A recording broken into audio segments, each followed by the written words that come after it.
All right, wholesome one. We got Derek on the line.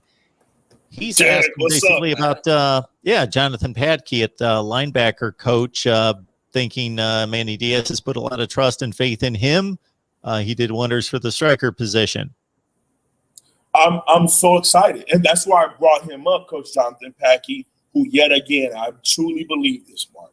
You could pull this back because it'll be on the video for years to come. Jonathan Patke will be a defensive coordinator within the next 5 to 10 years. I really like, it's different when you hear the way that players speak on a coach. And anybody could, he's a good coach. There's dozens and dozens of good coaches.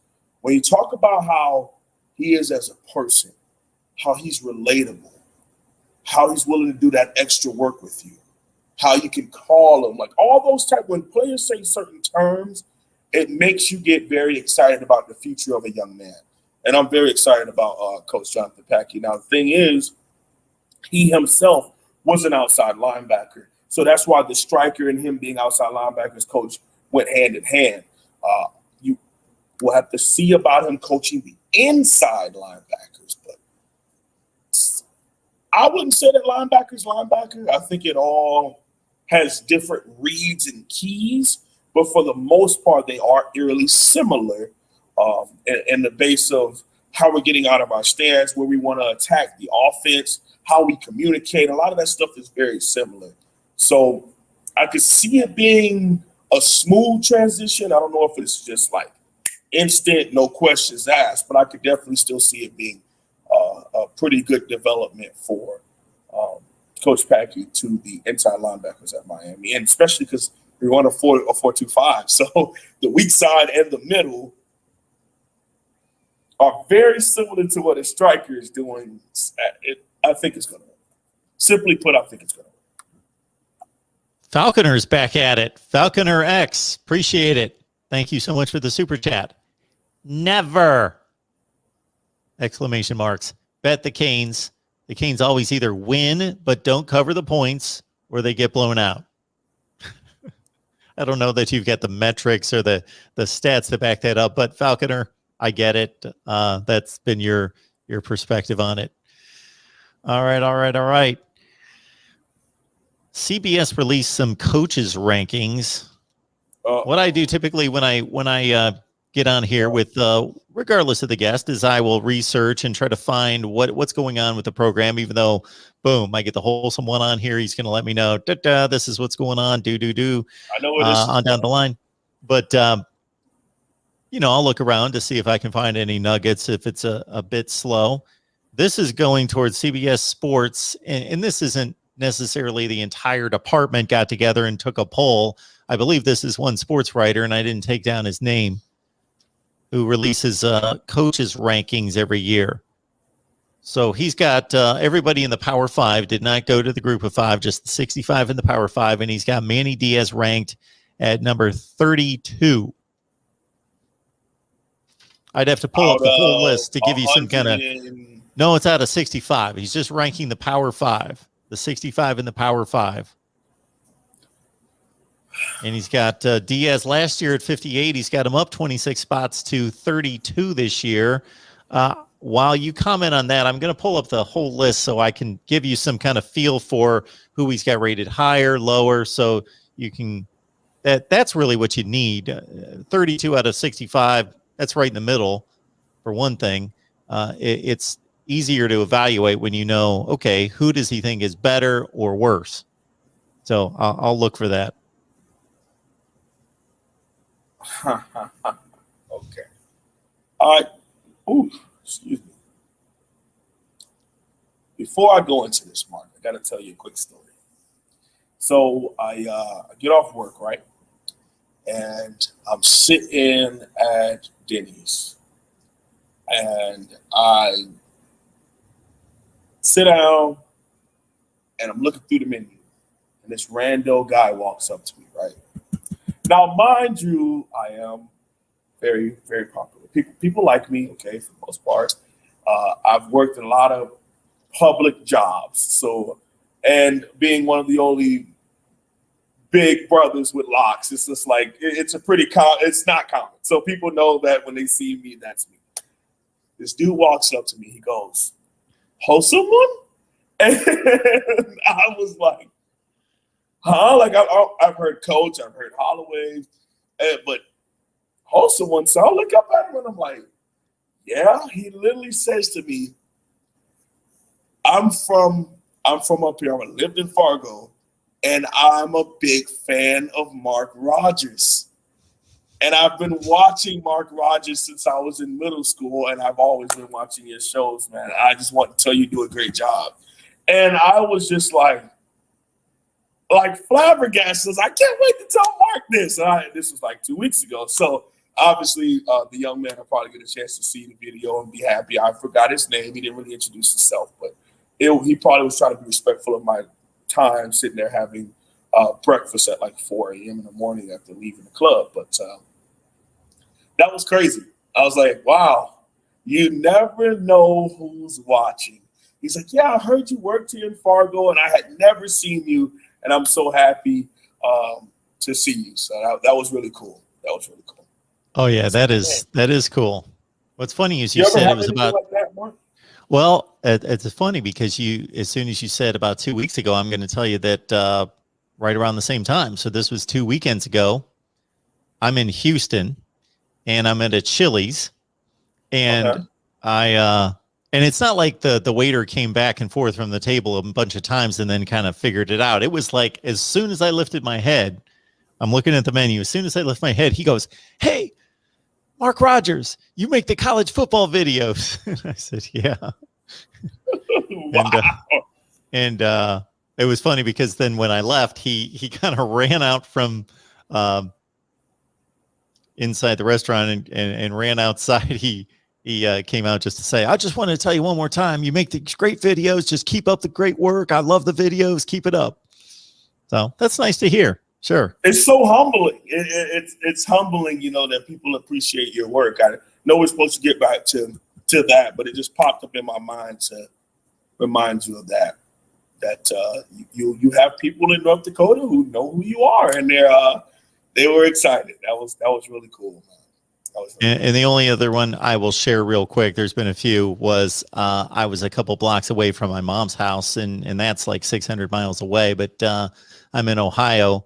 And again, well, of course, it's the internet. You could be anywhere. It doesn't matter where you are or where the other person is. It's not like local TV where everybody in Cleveland knows who the weatherman is, but if he goes to Pennsylvania, nobody knows who he is. It's the internet. Right. So it doesn't matter where you are. But it was funny because I was at my mom's house. This was a couple summers ago, and I'm downtown jogging. I'm a few blocks away from her, and all of a sudden there was some car at the light downtown Akron, and he goes, "Mark Rogers TV!"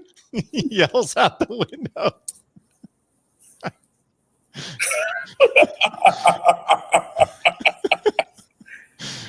People, man, people.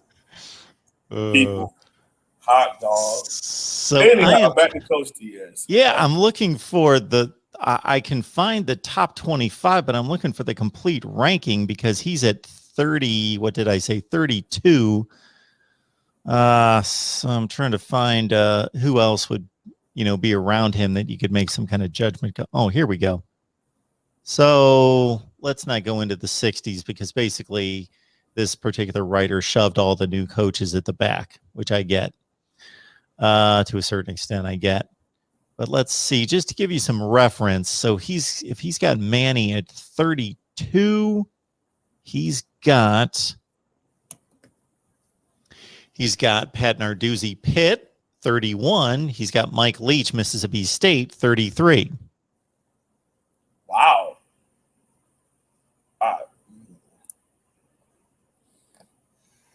He's got Lane Kiffin at 30. David Cutcliffe at 29. Lane Kiffin at 30. And see, what I don't want to have is to the point where it's like I sound like a hater, but it's like if you give any of those coaches this Miami job, I mean, Mike Leach at Miami, is he 30? Probably not. Probably not. But you know what? I hope he lives up to it. I hope he does. For those of us in the fan base, we've been super excited about what he does every offseason, man. It's must-see Miami TV when it comes to what Coach Diaz is going to do in the offseason to improve his program. Even going as far as firing every single one of his best friends on his side of the ball and replacing all of them with quality coaches who deserve to be here. There's kind of no way around it. This man does very good in the off seasons. All we want to see is it now come out the other end with W's on the football field and a certain brand of ball. That's what we're waiting on.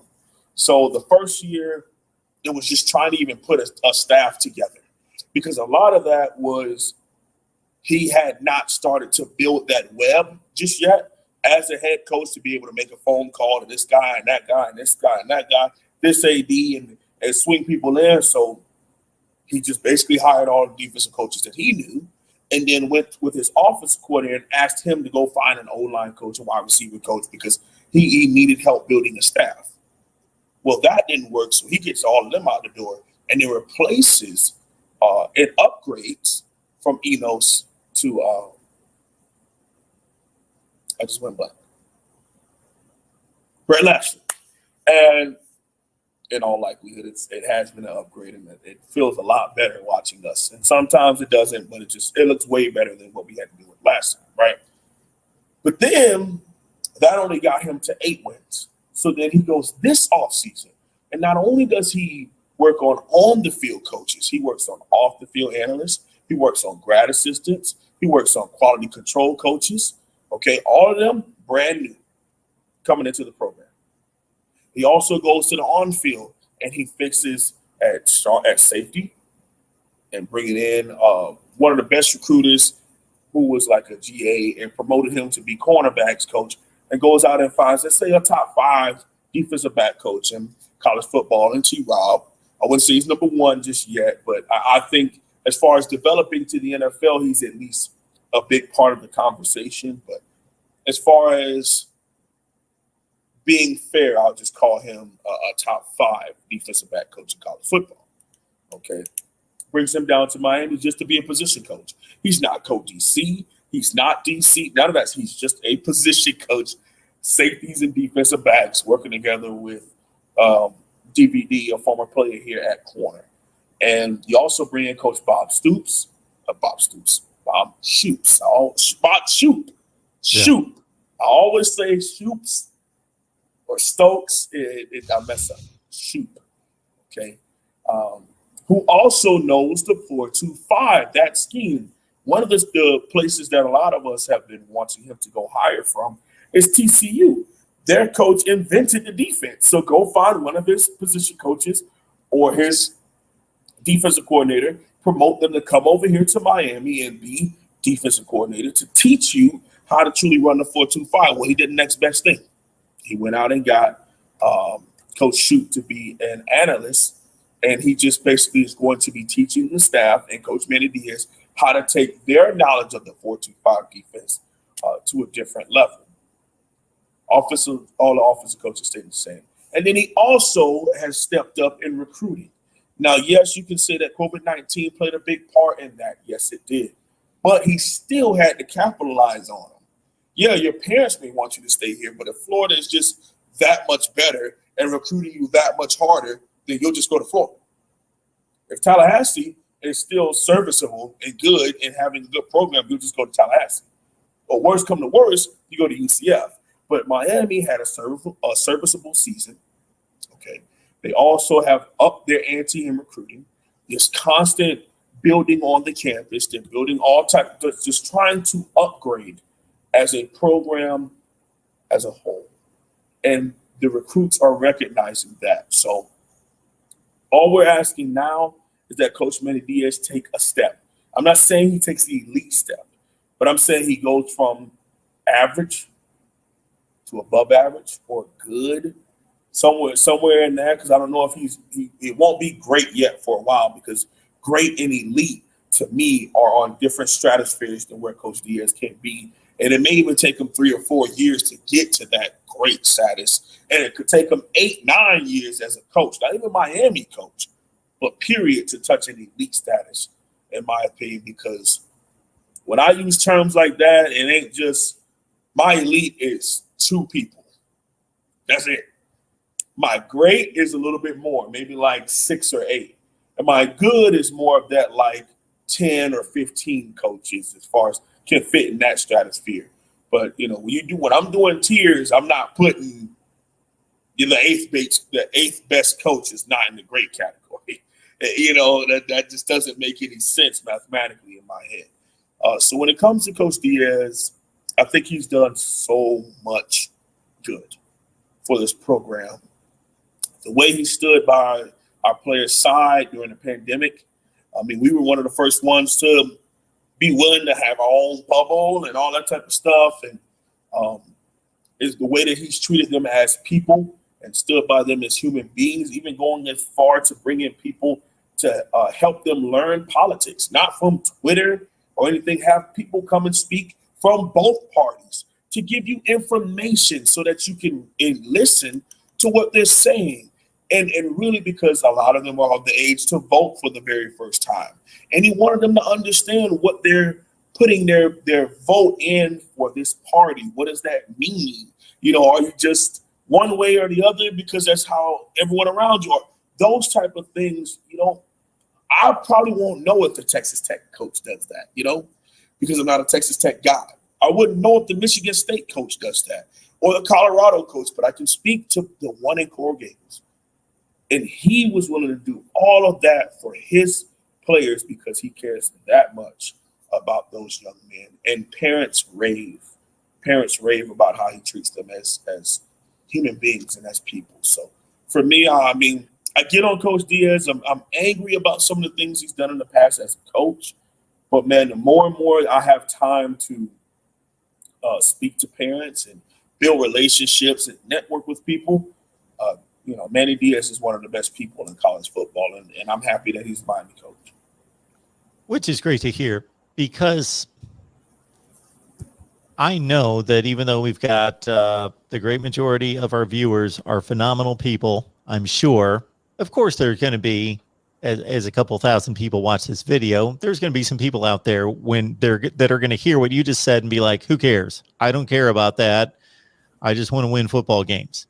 Yeah. Okay. Understand that we're talking about 17 and 18-year-old young men who are at a very pivotal stage in life, who either maybe they have a great father at home, maybe they have a horrible father at home, maybe they don't have any father at home, and they're leaving home for the first time. And they're going to a new environment, new people, the coaches that they connect with, that role and that investment that they make into their lives is just enormous. And to hear that a coach is going to go that extra mile to connect with his players, to understand, okay, what's going on in our country and what's going on right now. And that this could be said at any time, but especially over the last year or two of what's happening. And I want to just put them in a place where they're better understanding or in a better position to be able to perceive and make sense out of what they're hearing and seeing, so that they're just not getting thrown in every direction and just believing whatever, but that we're educating them. And wherever that takes them is fine. Whatever choices they make from there is great, but at least educate them, at least give them a path. Exactly. And the biggest thing about it is, that's why I use the term young men. That's why I've tried so hard to make it a norm, because I understand, I'm closer to it than a lot of these young men in age than other people. And as I get older, maybe I'll slip up and say kids a lot more, because by then they could be old enough to be my kids, at that point. But no one in college sports right now is old enough to be my child. So they're not kids, okay? They're young men. And that's just the terminology I use because I want to view them in that way. Because that's what you are. You're building a foundation for what you're going to be. Now, just like Coach Diaz has used terms as far as the way you do anything is the way you do everything. Okay. Well, that means you as our leader have to have that same attention to detail in every aspect of our lives. And that's what he focuses on as far as really teaching them. And that's why I hope he does have those wins, man. Because in this industry, Mark, they could give a good goddamn about how you treat players. They could care less. And I mean administration and certain fans and people who control your job, they could care less about community service hours, about learning politics, grades. They could care less about any of that. They care about the outcome of football games during only a 3-month period of the year. But what we do lasts 365 days. And there's different sizes, different shapes, different colors, different religions, all together on the same team. And it's our job to be able to hold them together for one common goal. And that's to still be a team at the end of the result of every single game. Now, of course, you want that to be W's. Of course, you want to go out and win national championships. Louisville wants to win natties. But it's a lot more than that when you get down to dealing with people. And only certain people understand that. And there's some people who are successful and win games and have jobs for 10 years and keep coaching as long as possible because they're great at winning. But you always remember those coaches that cared about you as a human or teachers that cared about you as a person, not an ID number and not a number on a jersey. So that's why it's passionate for me to hear that about our head coach and about some of the people on the staff. And it also is a little disheartening to hear about the latter half of some of our staff members who are from certain parts of the country who don't necessarily share that same sentiment.